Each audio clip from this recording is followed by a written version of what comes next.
Welcome back to another episode of Baxter's Buzz. I am your host, Baxter E. Hall. Welcome to my brain. Welcome to my frequency. Enter at your own risk.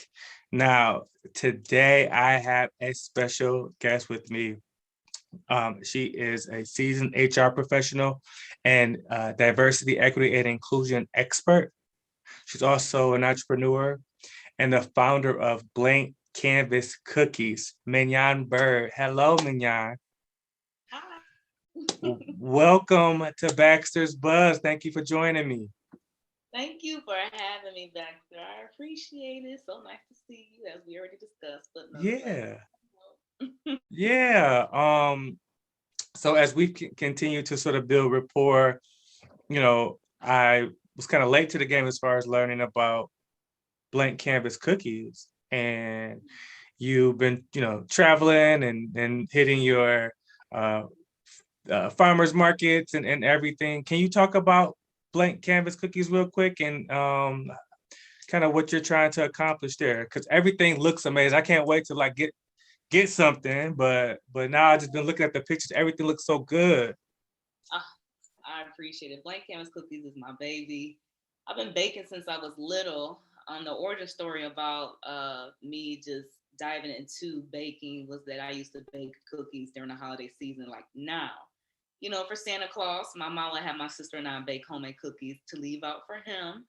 Nonetheless, it turned into these parties called cookie bakes, where we would essentially help our friends and family make cookies from scratch. But ultimately, it just be myself and my mom baking, and everyone would be downstairs eating pizza or whatnot. But I since transitioned into baking cookies for my friends in college, and it just uplifted my spirit. It was a go-to mechanism to just, make sure I'm calm and at ease, especially up at college with a multitude of things to accomplish. Yeah. But people love my decadent treats so much, but I didn't have that confidence yet to really sell them. But it was back in 2018 in May. I was in New York and I was in Chinatown. I stumbled upon this beautiful apron, which is on my website that I'm wearing, and multiple pictures as well. And it was $5, but it just illustrated so much of who I am: sassy, fun, confident, fashionable. And I'm like, this $5 apron Yeah. can get me to start selling cookies. And it just boosted my morale to really just go out there and put myself in the forefront of others. And since then, I established my website, created, these marvelous cookies, worked with Google as well. And there's so much more to accomplish within my cookies. So Yeah. that's the origin story about my love and my baby. Yeah. I know you just getting started. You um have a lot of plans, but you've also done a lot already. So Yeah. kudos to you for kind of actualizing that dream. A lot of us have these things that we think about and then we never sort of take that next step. So you deserve a lot of credit. And you're doing some really dope stuff already. And I know you got bigger plans as well. So For sure. We yeah. had some volunteer philanthropy within Blank Canvas Cookies, expand into the Eastern market, have our own, I guess, mom and pop shop, I should say. So just look out. I'm coming. Yeah, I will, and one day maybe I'll get a chance to like taste these things and see if they taste as good as they look, because they look amazing. And that, the presentation is so important, right? Yes, but I'm telling you, don't do my cookies like that, okay? Right. I'm just saying I can't endorse anything until I get a chance to. But they do look amazing, and I have zero doubt that they taste amazing as well. Mignon, you talked about like uh growing up, like you know, making these cookies for Santa Claus and all that stuff. When you think about your upbringing, like what do you think about just aside from like the cookie piece, just in general, like what do you think about? My upbringing, I would say wholesome. I would say in control. I would say loving as well. Um, I would say provided, supported. I look back and I think about, I was blessed to have a two-parent household, and Yeah. most people unfortunately did not experience that. But looking back as I am an adult now, I see it. My parents sacrificed a lot for my sister and I to accomplish the things that we wanted to do. So I am blessed to have my parents and to have such parents who could guide their children into who we are today. So I appreciate them so much. They're still together to this day. They illustrated love. They illustrated camaraderie, which is nice. Here and there, I fight, an argument, I should say, break Sure. out. That's marriage. Yeah. Yeah. um, but ultimately, I picked up things from my mom, and as I'm getting older, I noticed that I'm picking up things from my dad, and I'm realizing that I needed both of their skill sets in order to be the woman that I am today. Yeah, that's amazing. And congratulations to your parents for sticking it, staying in there. When I was growing up, Yeah. I only knew one married couple, and they they looked perfect. It was my sister uh, and my brother-in-law, Derek. Shout out to Derek and Leah. And I remember the first time I heard them argue, I was like relieved in a way because I was like this teenager, and I argue with my girlfriend, and I was like, well, clearly we're not getting married because Derek and Leah don't ever argue.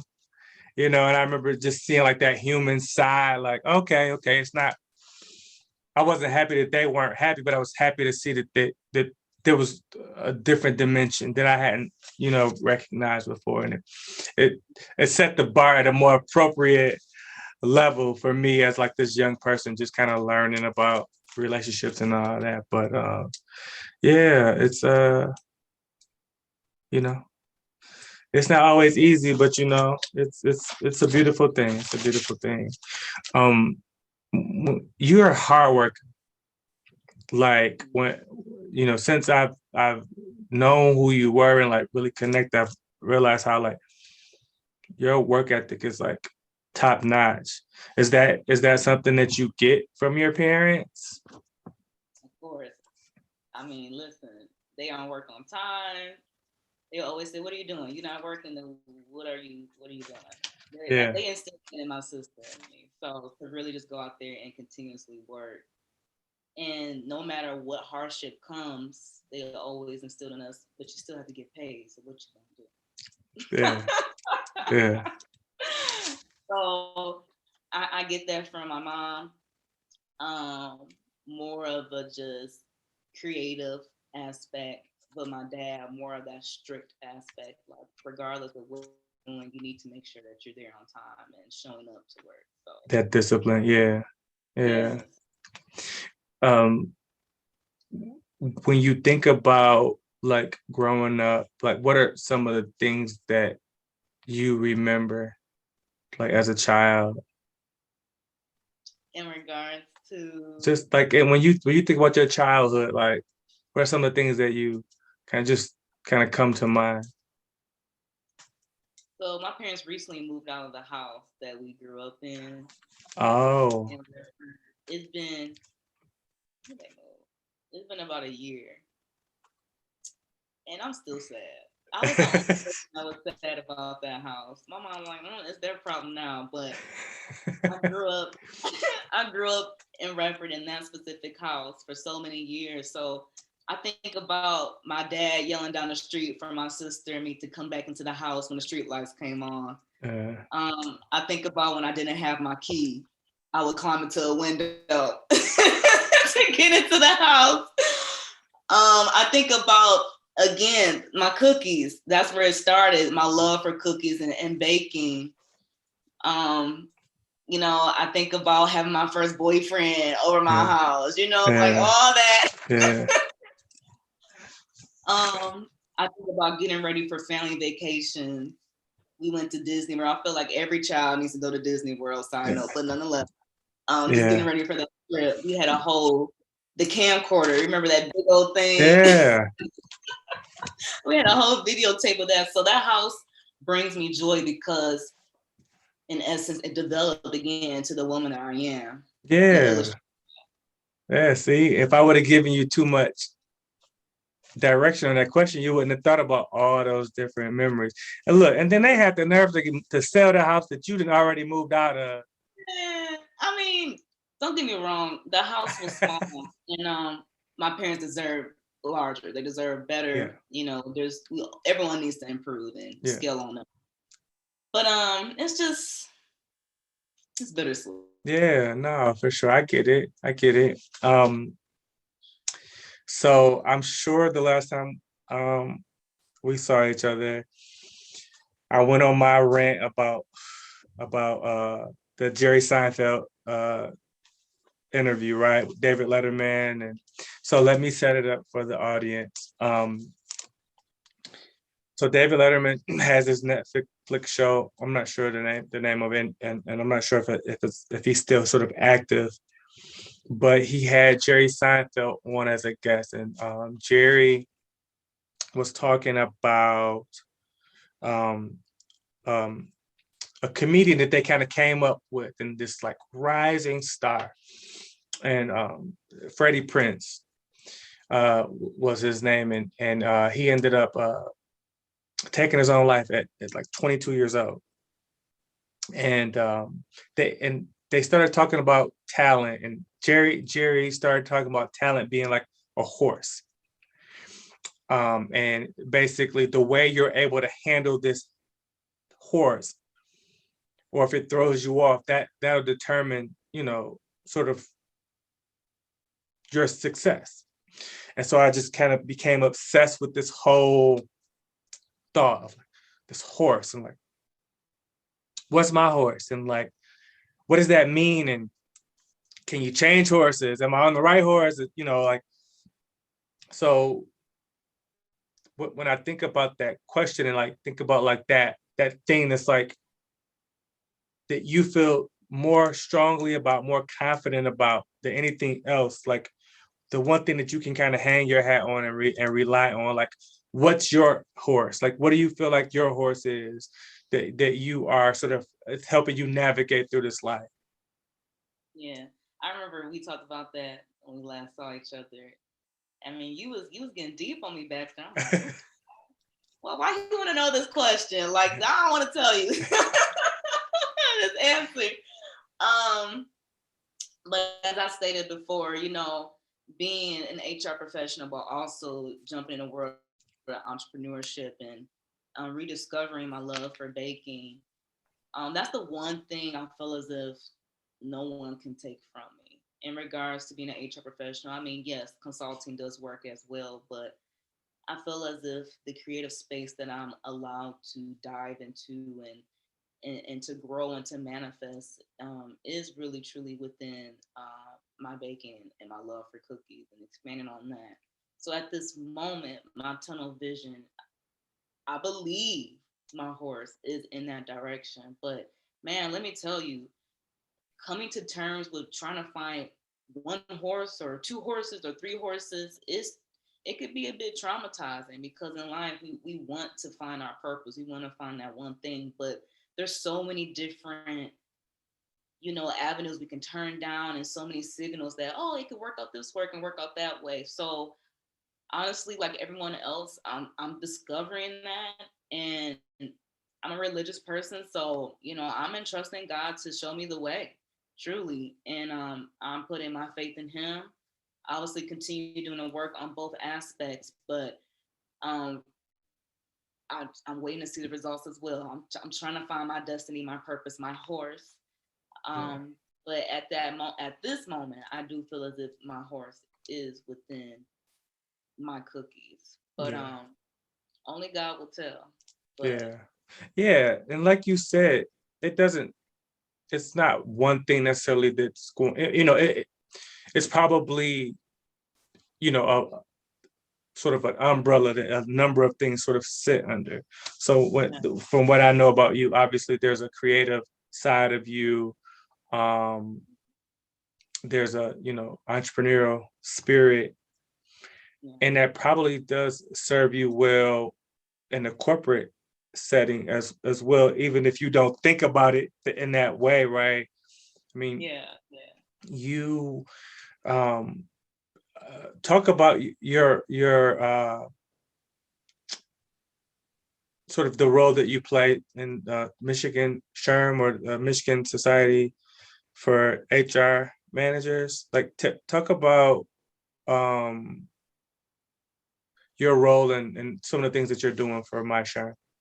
Yeah, so I jumped to that role about a year ago now, and as diversity director. So I enacted these Blue Table Talks. So I'm not for sure audience. Have you heard of Red Table Talk with Jada Pinkett Smith and her daughter and her mom? But they talk about and have those vulnerable, transparent conversations, and they get real deep. And I'm like, oh goodness, this is a little, so it's a lot. But at the time when I came into my role, obviously COVID, the social justice disparities that we were going through, I'm like, people are afraid to just speak, man. Like, let's stop being fake, so to speak, tiptoeing around each other, and just be vulnerable and real about, how your professional lives are starting to merge with your personal lives. And as HR professionals, what can we do to help bring about having those direct but open and vulnerable conversations? Which is why I enacted Blue Table Talk, which went well. Excuse me. Unfortunately, though, it did kind of die down during the end of this year. I think just because of burnout, people didn't want to be on Zoom. So maybe I can go ahead and enact those in person for 2022. Hopefully this Miss Corona can just go away or something soon.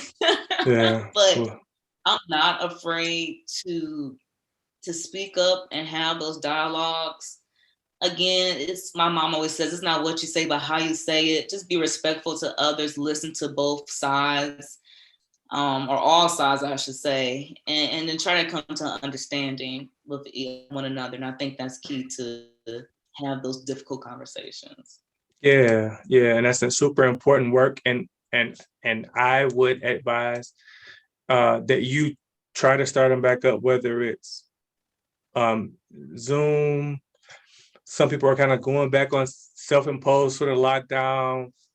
So, some people are more willing to get out and about, but giving people that space, that safe space to talk, and you being an advocate of that, I think it's important. I would encourage you to start it back up in one way or the other. If there's any way I can contribute, let me know. Yeah.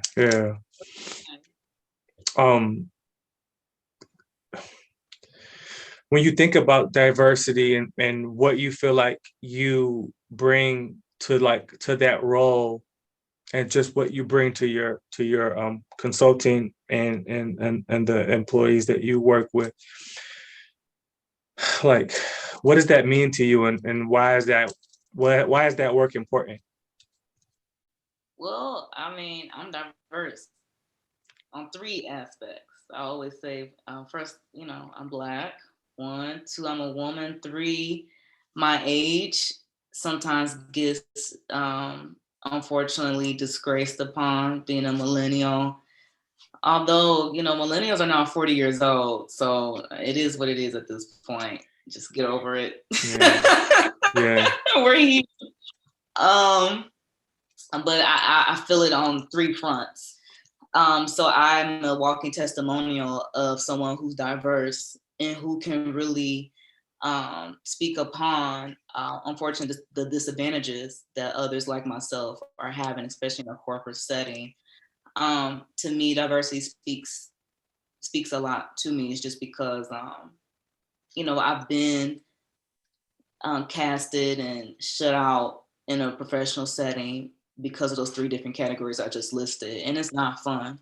Yeah. So again, I'm the person who wants to just kind of bring about those conversations and have conversations around, why are people being treated like this? What can we do to work on making that change? Because in the age that we're in now in our society, it's unfortunate that we're still, looked down upon in a professional setting. Although there has been movement and, we're definitely moving in the right direction, but some aspects have regressed, which is not fun. But ultimately, just being a voice and not being so quiet or hush hush about it. We had traditionalists, when working, that was their whole corporate setting. Don't talk, don't speak. Also, Generation X as well. Hush, hush, don't speak. So that's my parents. They always ask, why are you so boisterous at work? Like, just hush and just do your job. And I'm like, no, I'm not going to let someone talk to me like that. Yeah. Like, regardless, I'm a human being. Respect me. I'm Yeah. working. But no matter if I'm a janitor or the CEO, everyone needs to be treated with dignity and respect. So that's where, my generation comes into play. And the one below me, Generation Z, oh child, they a whole mess. But we love them. We love them. We're not taking anything from others. And it's just all about respect, that ultimately, which is why I, am passionate about diversity, because I want others to see that it could be so simple. Again, it's not what you say, it's just how you say it. Yeah. Mm-hmm. There's this racism and sexism undertones, right? There's this, short-sighted, male-dominant sort of, perspectives.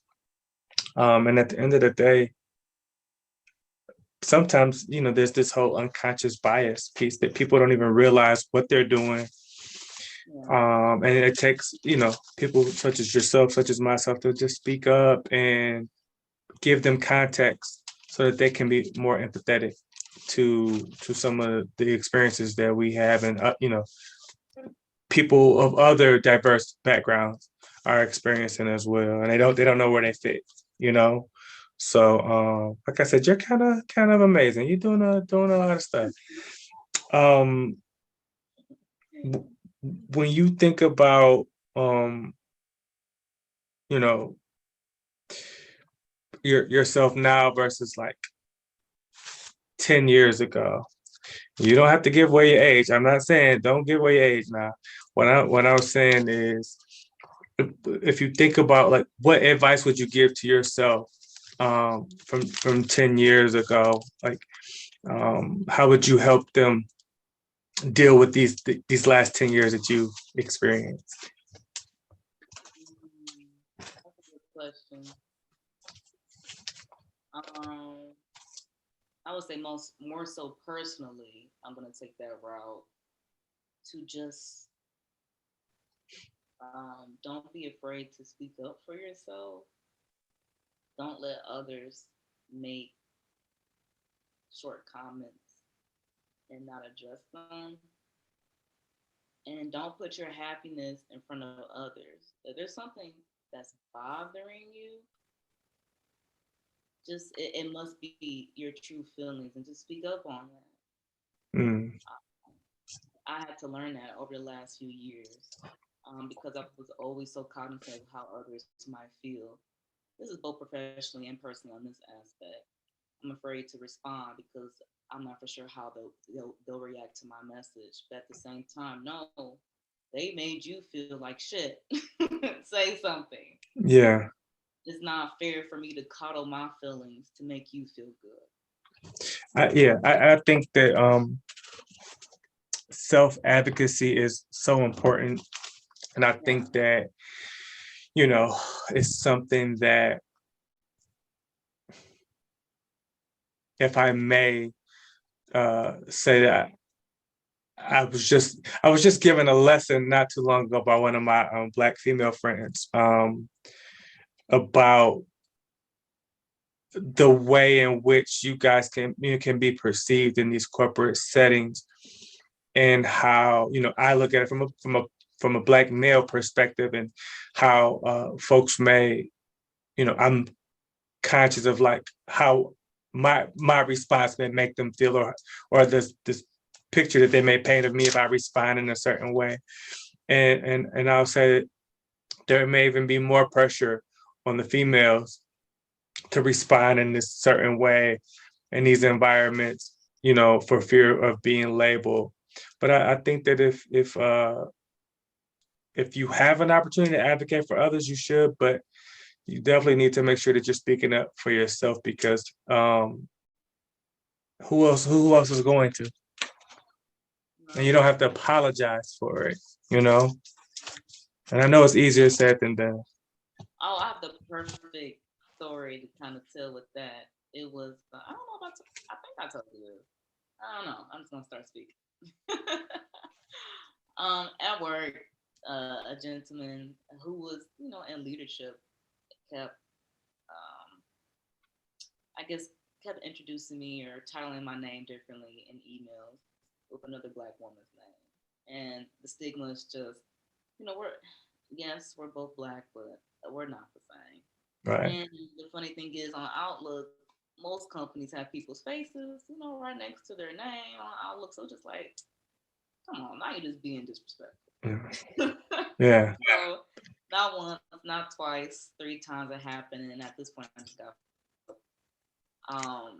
just because I'm not her. She is not me. We are two individuals. So I just sent an email like, hey, you have to stop doing this. I don't appreciate it. I've been with this company for X amount of years. And I CC'd his leader, my leader, and my leader above, my boss, just to let all parties know that I'm not tolerating this anymore and he needs to change. Yeah. So my boss's boss comes to me like, man, yeah, I could have just handled that. No, I can speak for myself. I don't need you to correct someone when it comes to my name. It's my name. I don't need authority or a chain of command to address this. You're not me. That's like my name. Yeah. Address me as such, and it's just as simple as that. Yeah. So that's an example where it was tough sending that send button. I mean, I was sweating and everything, like, Yeah. but I had to do it. I just had to do it. Yeah. So I'm proud of myself. You should be. You should be. And those conversations, those interactions become a little bit easier once you kind of step out, because most of us don't want any conflict, but at the same time, some of it is necessary, and we can all be better from it if it's done right. I think about the book Crucial Conversations. Um, and basically the premise of the book is, hey, when we can go from a regular conversation to a crucial conversation, like with the snap of a finger. And we're probably not going to handle it well because we don't have enough practice having those conversations when the stakes are that high, right? So we have to get used to having those difficult conversations, addressing those things so that they don't feel so foreign, and that maybe we can keep them from escalating as opposed to like letting them build up, right? A lot of times it's like, all right, I've had enough, versus let me help you out early before we even get down this road too far. So the self-advocacy piece, I think is super important. What do you think that the 10, the Menyon from 10 years ago, what kind of advice do you think she'd be giving you today? Wow, that's a good question. She would definitely tell me to loosen up more, be more spontaneous, um, have more fun, be more social. Mm. I can definitely hide in my cocoon. Yeah. It doesn't seem that way, but I like hanging out with myself. It's very Yeah. fun. I enjoy my company, but at the same time, I know that has sheltered me, and I passed up opportunities, just even with my friends, a fun night or a vacation, like just go. Like life's too short. Now, granted, I've done that. I've had fun with my friends, but I definitely could learn to just loosen up a bit, and Yeah. I'm learning that now. All right, now you said it. You Oh said man, it. you're gonna hold me accountable. Well, I'm we had a similar conversation around just putting yourself out there, right? And it's tough. It's tough to sort of, because you don't, you want it to feel natural. You don't want to feel like you're propping yourself up, but at the same time, just like you need to self-advocate for yourself, you need to let people know what you're doing and the amazing things that you're doing, or else they're not gonna know. Yeah. My 8-year-old, we talk about advertising a lot because it started with like the YouTube ads. She's like, what, or commercials on TV is like, what is this? Why is it interfering in what I'm trying to watch? And so over the last 3 years or so, it's like I try to explain to her that wherever there are eyes, advertisers want to be there, right? So really has a really good grasp of that concept, and so she's a Girl Scout this year, and she's a brownie, and she'll be selling cookies here coming up soon for the first time. So I'm like, okay, baby, like, what do you want to do? Like, what's your goals? Like, you got to have a goal. You know, who are you trying to sell to? How many you want to sell? How are you going to get in front of those people? I'm just trying to get her to like get her head around like the the business aspect of it, because um whatever we do, there's like these multiple dimensions of it. You may be a great baker, but that doesn't mean that you want to design a website or communicate with potential clients, or you know what I mean, or that you can even put a business plan together. So These true. are all different skill sets Yeah. that we just assume I'm an entrepreneur. That doesn't mean I want to sell. It just means I want to make my own business and I want to create whatever I'm trying to create. But that doesn't mean I want to go out and tell everybody about it. Now, what good what good are you doing if nobody knows about it, right?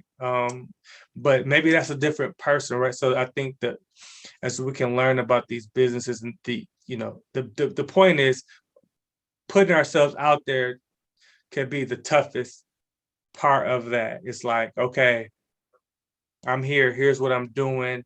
Not sure what you think about it, but it's important for me to let you know, right? And the trust that there will be a number of people that will be interested and who want to support. I mean, you were speaking nothing but facts, Baxter. I mean, I become a social media manager. I become a graphic designer. I become an accountant. I mean, and I've been growing in those skill sets, but it really is a multitude of different things.